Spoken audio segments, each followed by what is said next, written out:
जम्मू कश्मीर के आखिरी चरण में 40 सीटों पर वोटिंग है, उसमें 26 सीटें जम्मू की हैं, जिसमें हिंदू बेल्ट वाली ज्यादा सीटें। इसलिए इस चरण में बीजेपी ने अपने फायर ब्रांड नेता सीएम योगी आदित्यनाथ को उतार दिया, जिससे कांग्रेस में खलबली मची हुई। सुनिए जम्मू कश्मीर में योगी आदित्यनाथ ने कैसे कांग्रेस को निशाने पर लिया है। ये कांग्रेस के लोग, ये नेशनल कॉन्फ्रेंस और ये पीडीपी के लोग, ये राजनीतिक पार्टी नहीं बल्कि प्राइवेट लिमिटेड कंपनियां हैं। प्राइवेट लिमिटेड कंपनियां निवेश करें और उसके माध्यम से उद्योग धंधे चलाएं तो ठीक बात है, लेकिन राजनीति में प्राइवेट लिमिटेड कंपनियां बंद होनी चाहिए, क्योंकि ये राजसत्ता को अपनी बपौती मान करके आम जनता को शोषण। योगी आदित्यनाथ का विजन तो क्लियर है, असल कंफ्यूजन में तो कांग्रेस है। आप देखिए कल राहुल गांधी जम्मू कश्मीर में रैली कर रहे थे, लेकिन इस रैली में राहुल गांधी पीओके के रिफ्यूजीज और कश्मीरी पंडितों के बीच का ही कंफ्यूजन जो है वो साफ दिख गया। आप कश्मीर की बात कर रहे हैं, कश्मीर में जाके वोट मांग रहे हैं, और पीओके के रिफ्यूजी और कश्मीरी पंडितों के बीच का फर्क आपको नहीं समझ में आ रहा है। पूरा वायरल हो गया वीडियो। सुनिए राहुल गांधी कैसे भाषण के दौरान फंस गए। इनको सब कुछ दे दिया और जम्मू कश्मीर के लोग देखते रह गए।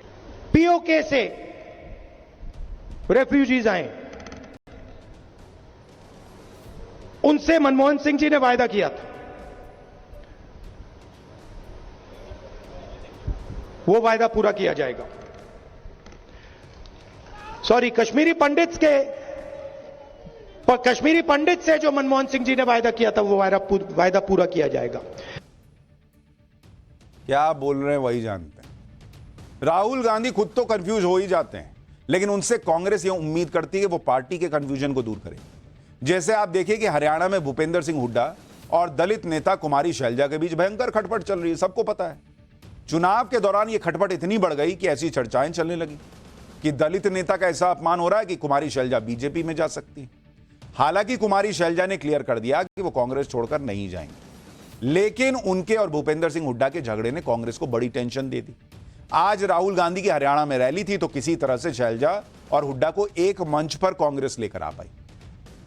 आप देखिए कुमारी शैलजा और राहुल गांधी के बीच बातचीत भी चल रही है, यह भी दिख रहा है, लेकिन इनका टकराव कितना कम हो पाएगा यह अभी कहा नहीं जा सकता, क्योंकि जिस तरह की परिस्थिति वहां बनी है वो एक दिन में थोड़ी खत्म हो जाएगी कि राहुल गांधी आए और छू मंतर सब ठीक हो गया।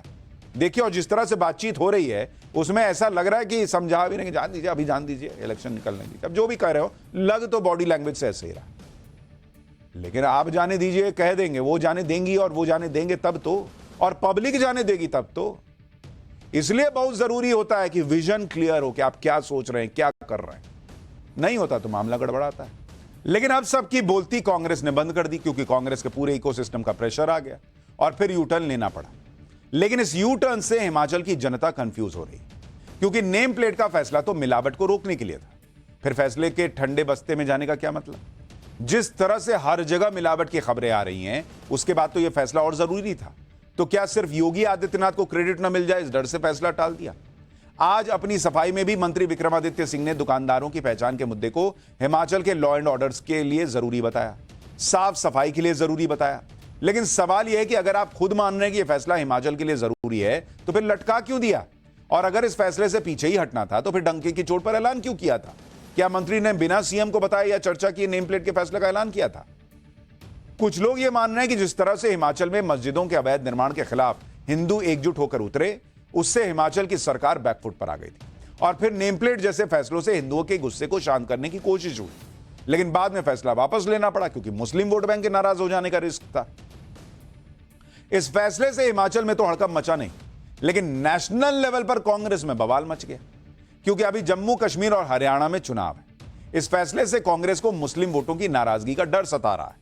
जम्मू कश्मीर में कांग्रेस की सहयोगी पार्टी नेशनल कॉन्फ्रेंस के नेता इस फैसले का विरोध कर रहे हैं। नेशनल कॉन्फ्रेंस के नेता इमरान नबी डार ने कहा कि इस फैसले से हिमाचल प्रदेश में मुस्लिम और हाशिए पर आ जाएंगे। मुस्लिम वोटों की राजनीति करने वाले असदुद्दीन ओवैसी ने भी नेम प्लेट विवाद पर कांग्रेस को घेर दिया। अब कांग्रेस को शायद यही लग रहा होगा कि अगर उनकी एंटी मुस्लिम छवि बन गई बॉस, तो भाई जम्मू कश्मीर में मुस्लिम वोट छिटक जाएगा। तब नेम प्लेट पर हिमाचल सरकार के फैसले का कांग्रेस के अंदर ही विरोध होने लगा। कांग्रेस नेता टीएस सिंहदेव ने क्या कहा, वो भी सुनिए। हिमाचल की सरकार के इस फैसले से मैं सहमत नहीं। जो मैंने देखा कि एक सोशल मीडिया में वीडियो आया था छोटा कि अल्पसंख्यकों के दुकानों के सामने शटर के ऊपर क्रॉस लगा रहे हैं कि इनका हमको बहिष्कार करना है। ये निंदनीय है और हिमाचल की सरकार ऐसा कर रही है तो वो सरकार में रहने लायक है कि नहीं, उस पर प्रश्न लगेगा। हिमाचल प्रदेश की सरकार तो कांग्रेस के हिंदू मुस्लिम वोटों की गुणागणित में फंसकर एक बड़े फैसले को लागू करने से घबरा गई, जबकि यह फैसला इसलिए जरूरी था क्योंकि आए दिन खाने पीने की चीजों में मिलावट की खबरें आ रही। मिलावट से भी खतरनाक ऐसी खबरें आ रही हैं जिसमें कभी कोई जूस में यूरिन मिला रहा है, कोई आटे में थूक रहा है। ऐसी खबरों को सबसे पहले यूपी के सीएम योगी आदित्यनाथ ने गंभीरता से लिया और साफ कह दिया कि यूपी में यह सब नहीं चलेगा। और उन्होंने कहा कि भाई पूरे यूपी में हम नेम प्लेट लगवाएंगे। और हमने आपको पहले ही बताया था कि बाकायदा नियम है कि हर जगह ऐसा होना चाहिए, कुछ जगह पे मत कीजिए, सब जगह कीजिए। तो हिमाचल में भी पूरे हिमाचल में हो जाता तो क्या ही बिगड़ जाता। सुनिए कुछ दिन पहले कैसे सीएम योगी ने गोरखपुर में एक रेस्टोरेंट के उद्घाटन के वक्त ऐसे लोगों को चेतावनी दी थी जो ये काम करेगा उसे छोड़ेंगे नहीं। वो हापुड़ वाला जूस तो नहीं मिलेगा ना, या थूक लगा करके वे रोटियां तो नहीं मिलेंगी, या तो शुद्ध मिलेगा जो भी मिलेगा। यूपी में योगी सरकार ने खाने पीने की जगहों की जांच और नेम प्लेट को लेकर जो फैसला लिया, यूपी में विपक्ष उसका भी विरोध कर रहा है। उनके फैसले पर सवाल उठ रहे हैं, लेकिन हम आपको बता दें कि यह फैसला पूरी तरह से कानून के तहत लिया गया। योगी सरकार का यह ऑर्डर किसी धर्म विशेष के लिए नहीं है, सब पे लागू हो रहा है। हिंदू है, मुस्लिम है, सिख है, ईसाई है, जिसकी दुकान लगाओ ना नाम। यह थोड़ी कहा है कि फलाने धर्म विशेष के लोगों को ही लगाना है। और यह संविधान के अनुच्छेद 14 यानी समानता के अधिकार का उल्लंघन भी नहीं करता। इसके अलावा खाने की गुणवत्ता की जांच को लेकर जितने भी ऑर्डर हैं उनको लेकर अधिकार पहले से ही फूड सेफ्टी अधिकारी को मिले हुए हैं। FSSAI फूड सेफ्टी की जांच को लेकर बहुत पहले से नियम बना चुका है।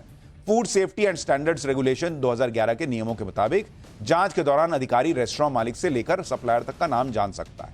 अधिकारी को यह भी अधिकार है कि वो रेस्टोरेंट या ढाबे में काम करने वाले हर व्यक्ति का नाम और पता और बाकी जानकारी कभी भी ले सकता है। ऑफिसर का यह अधिकार होता है कि वो किसी भी वक्त रॉ प्रोडक्ट और खाना बनाने के बर्तन हर चीज का निरीक्षण कर सकता है।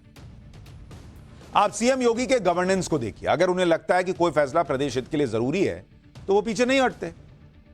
यूपी में जब से सीएम योगी ने सभी रेस्टोरेंट और ढाबों के वेरिफिकेशन का फैसला लिया, तब से यूपी में प्रशासन जगह जगह छापेमारी कर रहा है। खाने की गुणवत्ता को चेक किया जा रहा है। इसमें किसी की धर्म या जाति नहीं देखी जा रही। क्या गलत क्या है इसमें, मुझे तो यह नहीं समझ में आता कि आप कहीं खाने जा रहे हैं, आपको ढंग का खाना मिल रहा है नहीं मिल रहा है, कौन खाना बना रहा है, किसका रेस्टोरेंट है, ये नाम पता चल जाएगा ये और वहां की क्वालिटी पता चल जाएगी, तो दिक्कत क्या है।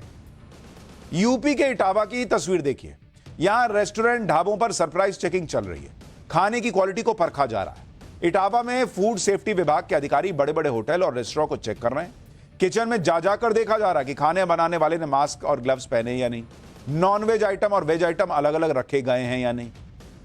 आप यह भी देखिए कि कांवड़ यात्रा के दौरान भी सीएम योगी ने इसी तरह का फैसला लागू किया था, जिस पर बड़ा विवाद हुआ था। मामला तो कोर्ट तक चला गया। सवाल उठे कि सिर्फ कांवड़ यात्रा के दौरान ही चेकिंग क्यों हो रही है। ऐसे सवाल उठे तो सीएम योगी ने पूरे यूपी में लागू कर दिया है। अब उस पर भी दिक्कत है। मुख्यमंत्री योगी हिंदू मुस्लिम वोटर के गुणागणित में नहीं फंसे।